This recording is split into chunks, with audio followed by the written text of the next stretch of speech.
If you were here a few weeks ago, you would have noticed that I wasn't here because we were on vacation. We had gone with Caroline's mom and her brother and his wife and their kids to the beach. We went to Holden Beach for a week, and we had a great time. And it was our responsibility at the end because Caroline's mom had gone back with her brother, Caroline's brother and his family back to Charlotte, and we were going to be leaving a couple of hours later, and so it was going to be our job to turn the keys back in at the rental agency. So anyway, we get the van packed up, we get everybody in the van, and so if you've been to Holden Beach, you know it's kind of an island, you've got this big bridge to go over.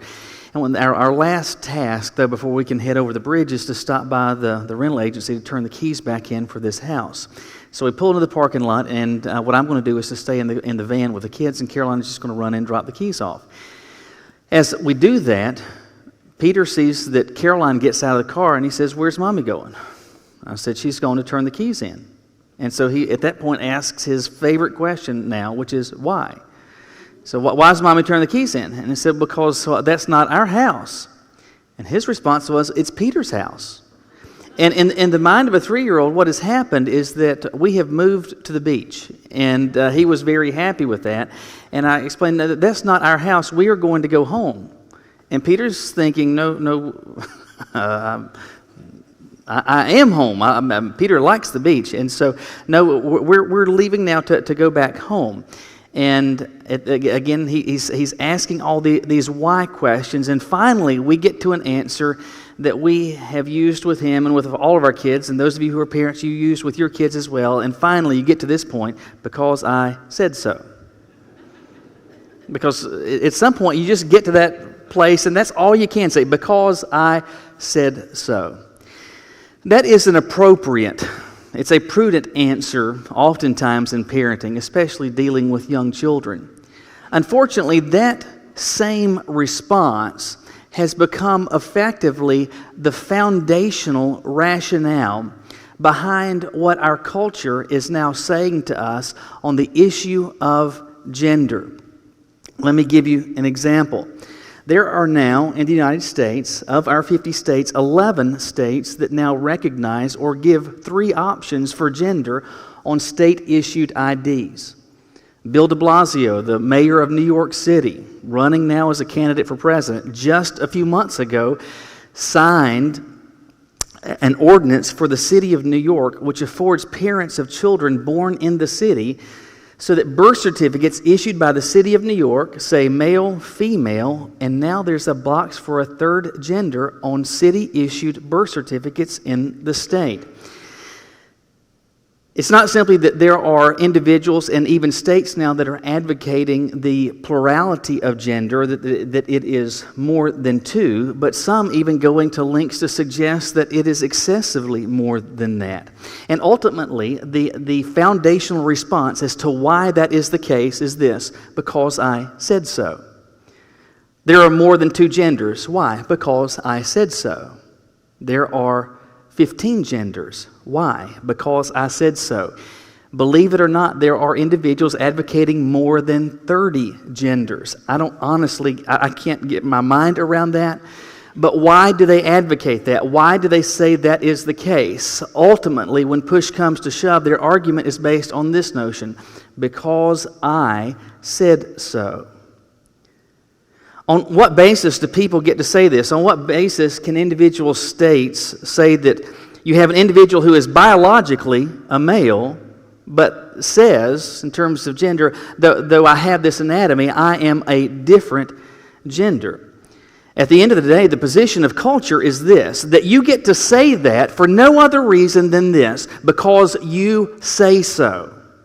And for too many in our culture, that has become an acceptable answer, an acceptable position. That something as basic as to the fact that there are just 2 genders, that you're able to say, no, that's not the case. Why? Because you said so. Because he said so. Because they said so. You're here this morning, hopefully, as someone that is a follower of Jesus. And if you're not, we would want you to know how that you can be a follower of His and to experience a relationship that is real and is personal, that'll change not only the trajectory of your life, but it'll change the destination you experience for eternity. But you are here, hopefully, because you're someone that is attempting to be a follower of Jesus and trying to follow Jesus in a culture that is telling us these things about this issue. And if you are a follower of Christ, it should be an important question. What exactly does Christ say about these issues? And does or did Jesus say anything about these issues? And the good news is this: yes, He spoke, and I would argue even that Jesus spoke clearly and definitively on these issues. And it is therefore important, I would argue even essential, for us to know what He said, and if we're going to follow Him, whether it is or not, we're actually going to stand with Him. Why? Not because I say so, but our position today is that the response on this whole issue of gender is the way it is because He said so. So we'd better know what He said. You see that in Matthew chapter 19. Look with me in your Bibles there today. Matthew chapter 19. The focal of this starts in verse 4, but I want to back up to verse 1. Matthew chapter 19, so that you get the full context. As we continue today as part of our series on Christian morality in a modern society, all these issues related to human sexuality and gender, a series I've been calling the Bible, the Birds and the Bees. What does God say? What does Jesus say about this whole issue of gender? Matthew chapter 19, starting with verse 1. So Jesus has been talking, and Matthew tells us when Jesus had finished saying these things, He departed from Galilee, and He went to the region of Judea across the Jordan. As He does so, this is the norm, large crowds followed Him. And as was often the case as well, Jesus healed them there. Verse 3, some Pharisees approached Him to test Him. They asked, "Is it lawful for a man to divorce his wife on any grounds?" And Jesus' response is, "Haven't you read that He who created them in the beginning made them male and female? And He also said, for this reason a man will leave his father and mother and be joined to his wife, and the two will become one flesh. So they're no longer two, but one flesh. And therefore, what God has joined together, let no one separate." So contextually, you can probably figure out, and hopefully you've been close enough to your Bible and to the stories of Jesus and the Gospels to know kind of what's going on. Jesus is going around and He is doing the work of ministry that the Father sent Him to accomplish. And among the things that He's doing is to teach people. He is helping them to understand in substance what they understood from the left-hand side of the Bible only through shadows. Jesus is teaching with authority. Jesus is teaching in ways that really connects with people. And to authenticate the nature of His message, He is performing a varied number of miracles. That captures people's attention. And so because of that, everywhere that Jesus goes, crowds of increasing number follow Him. Such was the case then. Jesus is becoming effectively a celebrity in the first century. But not everyone that was part of the crowd was a cheerleader of Jesus. There were those, specifically those that were part of the religious establishment, who viewed Jesus as a threat. He's a threat to how we've always done things. He's a threat to our future. He's a challenge to our past. And He needs to be dealt with. And the best way to deal with Him is somehow to get rid of Him. And one of the ways in which they thought they could get rid of Him was to allege or somehow provide evidence that Jesus was teaching that which was at odds with what we know as the Old Testament Scriptures. That way they could say, pay no attention to this guy. He's a heretic. He's a loony bird. Don't pay any attention to what he is saying.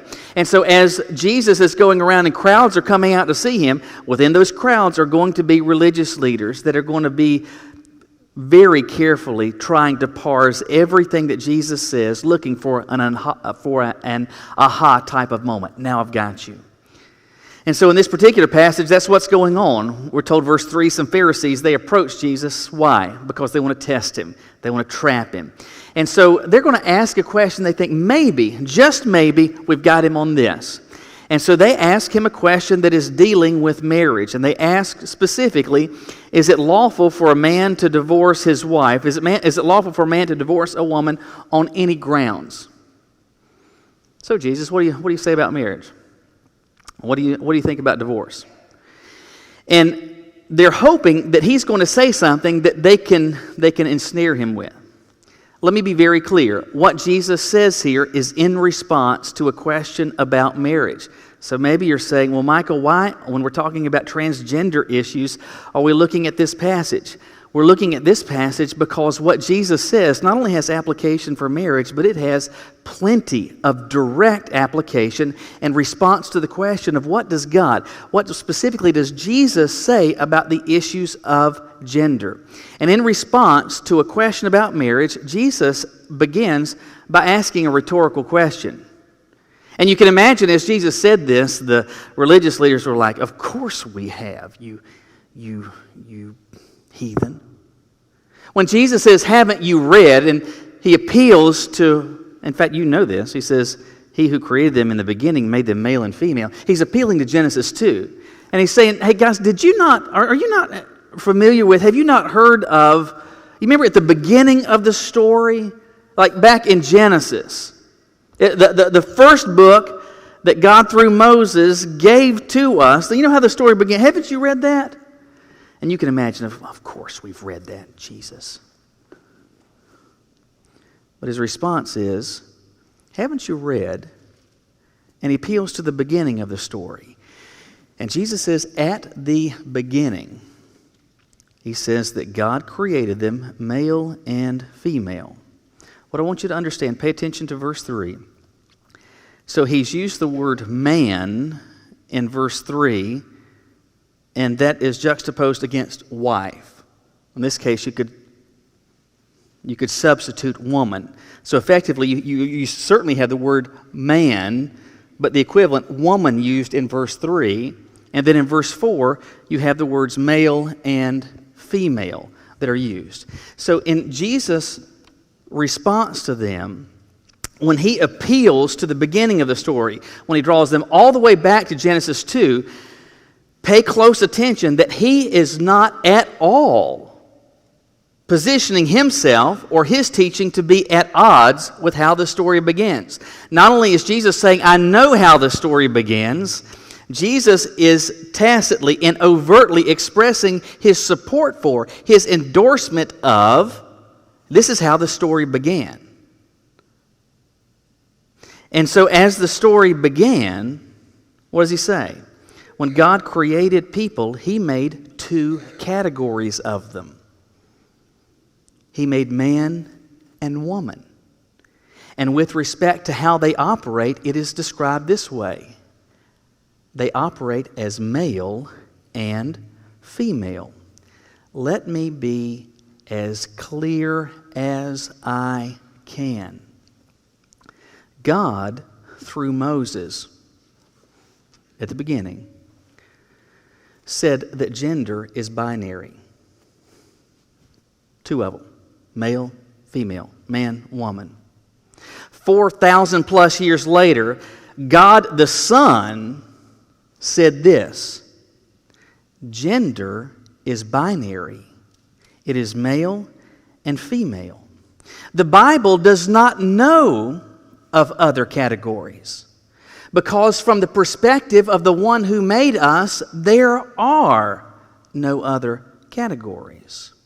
While it is true that men and women may express themselves in more masculine or more feminine ways, we're left still at the end of the day with only two categories, man and woman, male and female.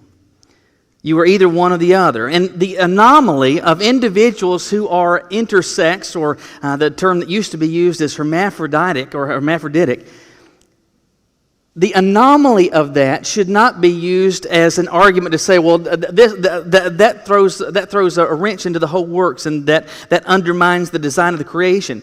What I would argue, though, in the excessive infrequency of that, that it is a microscopic portion of the entirety of human population, past and present, That doesn't undermine the design of creation. Rather, it points and reminds us of the fact that sin has had an effect on every aspect of the created order and should not be used to build an argument on, because what Jesus says is exactly what God through Moses said. That in the beginning, this is how it started. The one who made us as man and woman, that we operate as male or female. And we are that way for this reason, because that's how God made us. Let me remind you, and hopefully you recall this, as you read the opening chapters of Genesis and you read the creation accounts, as God is creating, do you remember what he says? Over and over again, he describes his creation with one word: good. It is good. We need to remind ourselves, because it's essential in thinking through these issues, that what and how it is that God has created is good. Because among other things, it is good, not simply because God did it, but because God in creating was acting purposefully. He was acting intentionally. And you get that notion through a couple of instances in this passage, where he talks about that God created them male and female. God did not do this by accident. He did this with intention and purpose. He created man first, and then from man created woman. And had the expectation that they operate, demonstrate their maleness, and she her femaleness. Now, he did so intentionally. He did so purposefully. We are left then with this notion, this reality that Jesus is communicating, in that gender is binary, and the fact that he has created us as male or female and done so on purpose reminds us of this reality, that we are, that I am, that you are, we are the creation, and the one who is the creator determines the nature of our existence and our purpose in existence. It's not the tail wagging the dog. The Creator determines the existence of, the manner in which the creation exists, and the purpose for which it has been created. We don't get to determine that. Why? Because it is He who has made us and not we ourselves.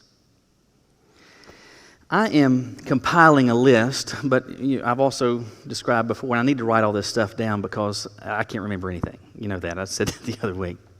But I'm compiling a list of questions that when I get to heaven, I'd like God to answer these. Not because He owes it to me, but just because these are things that I have wondered about. And they are very profound, deep, deep questions. Very, very important. I'm going to get out of my way. Let me give you an example.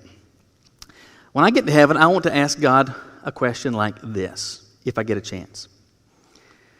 Why do we have to lose we get 2 sets of teeth, why do we lose the first one so early?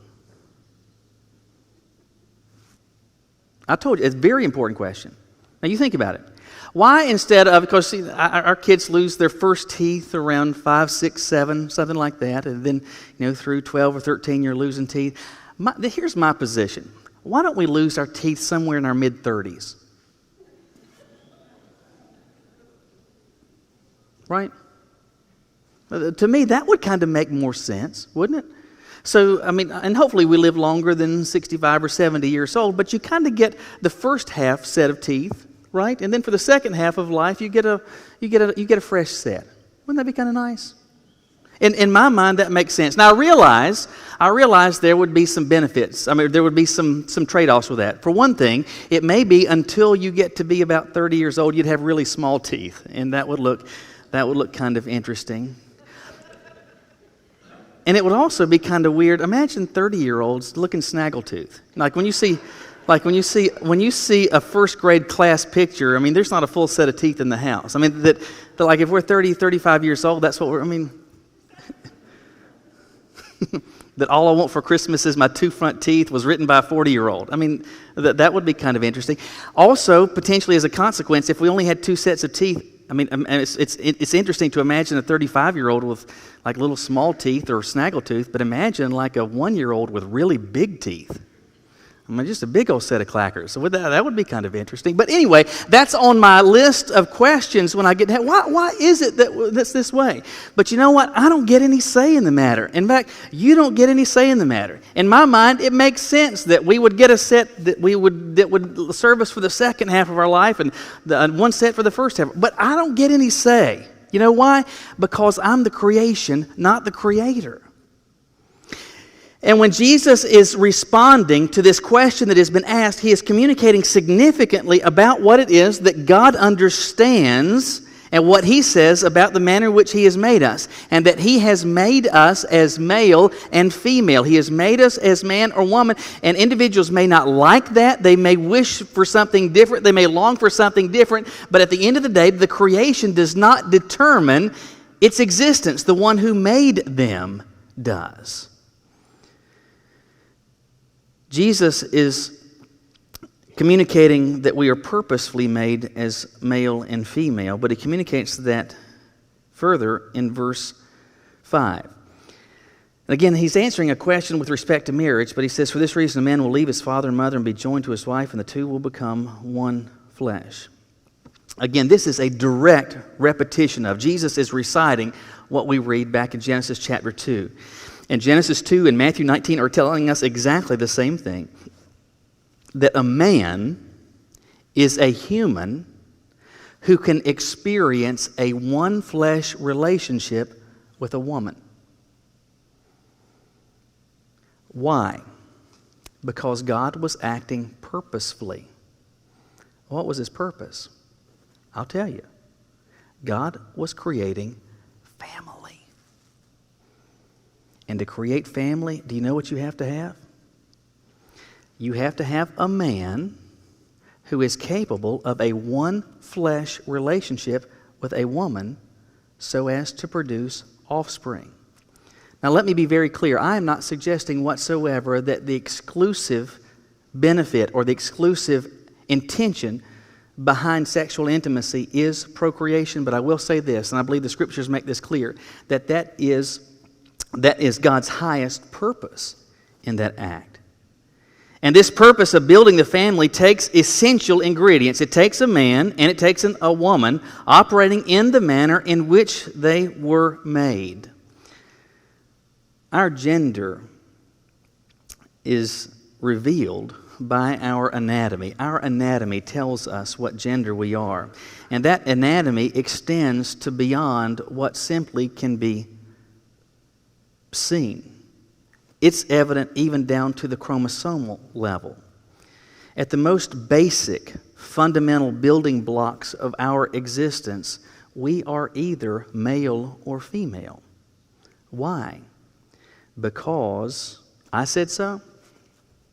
Because you said so? No. Because your Sunday school teacher said so? No. Because somebody else said so? No. Because he said so. And why does that matter? Because he made us. That's why his answer matters in ways that no one else's answer actually does. And not only has he revealed that he has done this, but he has made us and revealed that he has made us and created us with real purpose and intent. Those of you who are married, you understand this in ways that those who are not never having been married simply don't yet. But men and women are different. We are radically different. And that has application not simply in terms of our anatomy, but just how we think is so radically different. Right? We think correctly.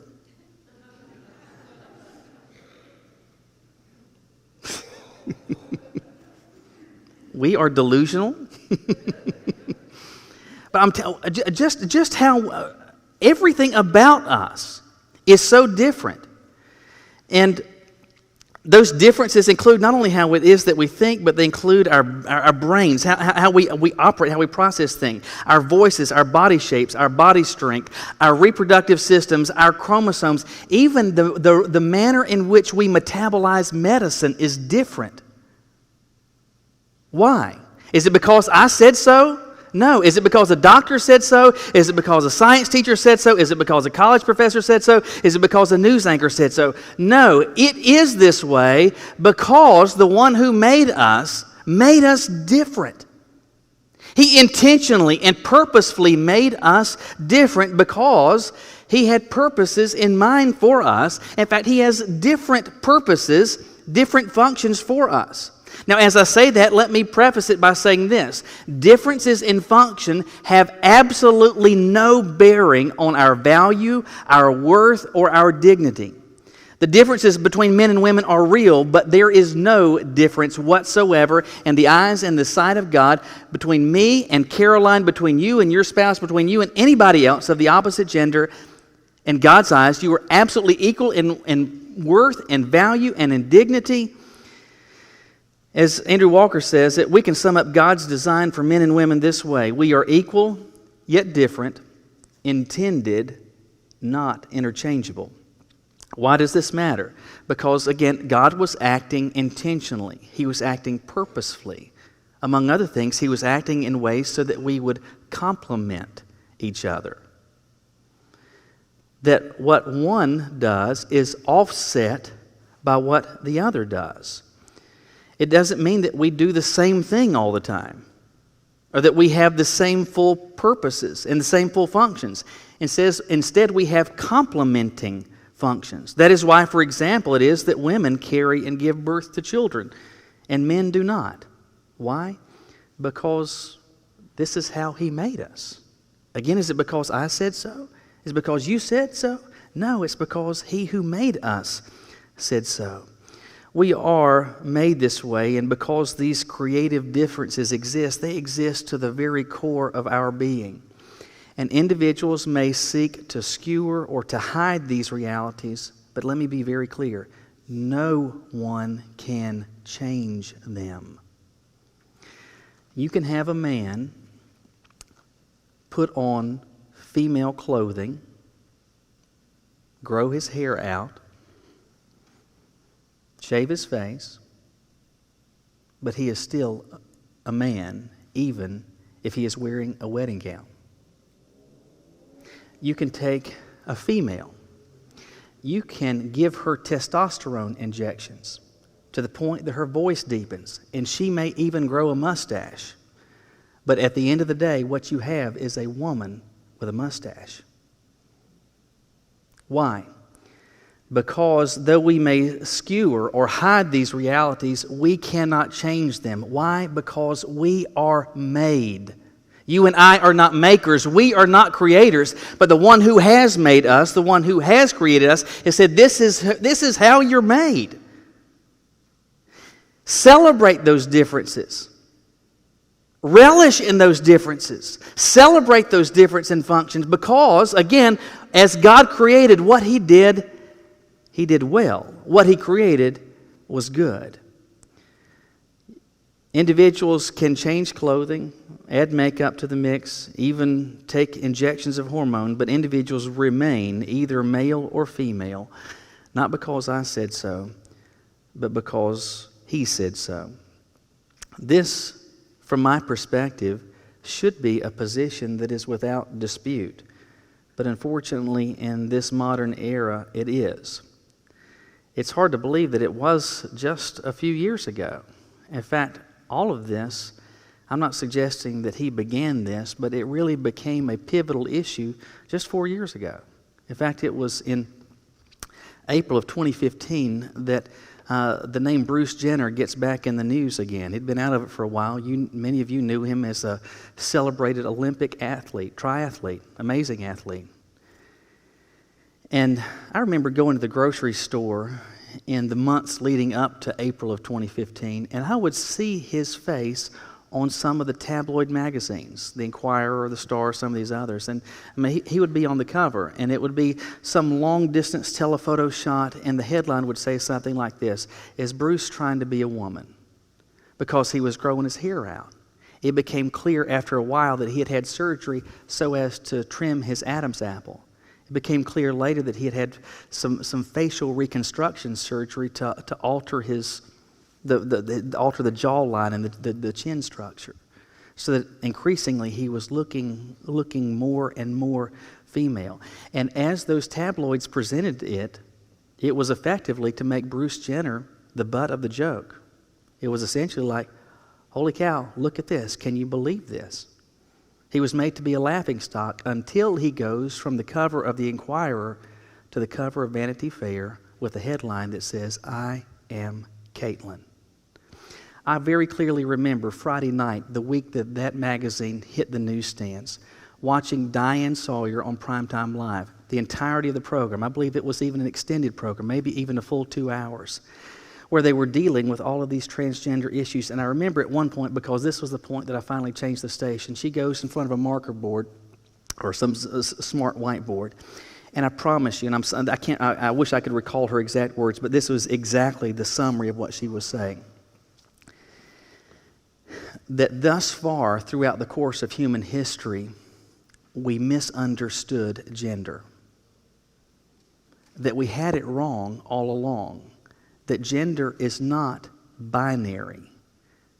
That there are multiple genders, and finally, we're understanding it. And I remember thinking, aside from the theological stuff, take the Bible out of the equation. I want you to pay attention to the argument that is being made.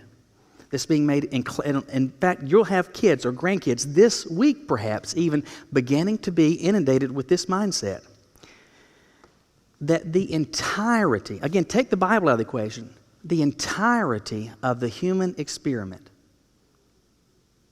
the entirety of human recorded history had gender wrong.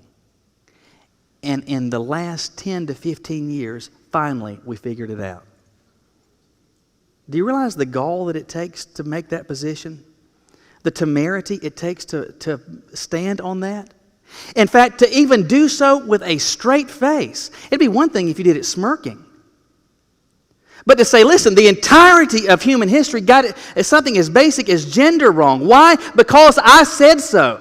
Why? Because Bruce Jenner said so. And all I can say is this: if you take a relationship with the Lord seriously, and if you believe this book to be true, this book tells us that the one who has made us has created us as male or female. That's it. There are no other categories. Next week, we're going to be thinking more about the application of this as you deal with people, because some of you in your personal life, very close to you, are dealing and thinking through these issues. But before you can get to the application, you have to get squared in your mind what the Scriptures say. Look back with me briefly on this. Jesus communicates 4 realities. The first is this: as humans, we are created. You see that? He says, He who created them male and female. So you and I, we are created. Jesus says we are created. Secondly, he says not only are we created, he says we're created either male or female. Besides that, he communicates a man is someone who is able to become one flesh with a woman, and a woman is someone who is able to become one flesh with a man. Again, only 2 categories. The fourth thing that Jesus says is this: what God does, people should not seek to undo. That's why he says, what God has joined together, let no one separate. We start today thinking through this issue with this premise, with this passage, with this perspective. Why? Because before you can deal with others as a follower of Christ on this issue, you'd better know what it is that Christ has said about these issues. God has revealed His plan and purpose, His blueprint for human existence. And God has not only made us with a blueprint, but as part of how He has made us where we have the capacity to reject that blueprint, where we can deny its existence. People can and do that. But what I want you to pay close attention to is this reality. It is not simply that if someone rejects this, It's not simply that they are rejecting a thousands of year old text. Hear me in this. They are rejecting Jesus. They are saying to Jesus, you are wrong. Hear me in that. That is a big deal. How do we deal with this? How do we deal with people in our lives who are struggling with these issues? How do we deal with people that at night that are lying in bed struggling with their identity and saying and communicating? I'm not suggesting whatsoever that what they are saying is not actually how they feel, but how do we deal with them? We're going to think more about that again next week, application-wise. What's at stake? How do we deal with them? But as I said last week, some of you are dealing with these issues up close and personal. You're on the front lines of this. People in your own family, people really close to you in your life, dear friends, family members, children, grandchildren. If you are struggling with these issues and how to navigate that, please, will you see me? Will you email me? Will you let me know? What we would love to do is to get a group of individuals within this church family so that you can walk through these issues together, to pray for each other, to encourage each other. Please see me, call me, let me know, because I would like to help get you and to establish this team of connection and mutual encouragement, because these are not easy issues, and how you respond to all of these things are not easy. I get that. What you do have to get settled in your mind is this. What did Jesus say about this? And secondly, am I going to stand with him on this? What did he say? And am I going to stand with him? It is very clear to me he has spoken about the issue. The question is, are you going to stand with him? Not because I said so, not because you said so, but because he who made us, said so. Bow your heads with me. As we have thought and think about these issues, like I said, some of you know what it's like to think through these on a level that I and others in this room may never have or may never will.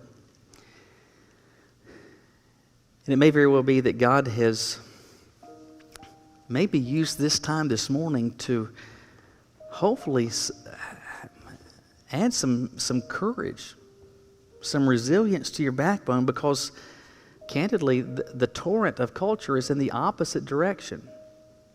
They're telling you something completely different than what Jesus has said, and you needed to be reminded of what he said. Maybe what you need to do in response is to say, Lord, will you help me to stand with you?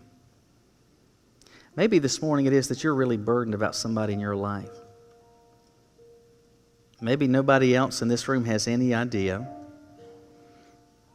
Maybe you even feel like no one else in this room cares. But there's a person in your life that's struggling with this, and you know them. You know them well. You really care for them. You love them. And you know this is not what he who made them wants for them. And you just want to say, God, I need you to help me. I want to pray for them, but I want to pray for myself that you help me navigate this. Will you prepare my heart to even think in the coming weeks about conversations that I could have or how it is that I respond, but even beyond that, just to pray for them and say, Lord, will you do something in their heart? Will you help the scales from their eyes to fall off? That the shackles of a deceptive culture might be unlocked and they might be liberated to be the creation you made them to be. Maybe you're here today and you realize that you don't have a relationship with Jesus personally, but you would like to. You realize that you were made and the one who made you wants to know you and give you a personal relationship with him. We'd love to share that with you. Just a moment, we're going to have a time of decision where individuals, this altar is open if you want to pray. I'm available if you'd like for me to pray with you or begin a conversation. Maybe you're scared to death of that, but you would talk to me afterwards. Will you find me? Will you say, can I bend your ear for a moment? Maybe you realize this is the place that God wants you to invest your life, to plug in, to become a part of this church family. The Gate City is not just a church, but that God wants it to be your church, to be your family. Listen, this is your day. This is your opportunity. Won't you come? Lord, thank you for your word, which shows us sometimes very clearly you speak about some issues. Sometimes you speak very clearly through some principles. And I think in both ways, God, we have to admit that you have spoken and been very clear about these issues of gender. You are saying something that is at odds with what our culture in many ways is telling us. And individually, we have to decide whether it is that we're going to stand with them or we're going to stand with you, because the two cannot be reconciled. Both of these cannot be true statements. My prayer is that we would land where we started this whole series. Let God be true and every man a liar. So as you are speaking to us right now, as you have burdened us about things that you want us to respond with, I pray that we will follow your lead. We commit this time of decision to you in Jesus' name. Amen. May I ask you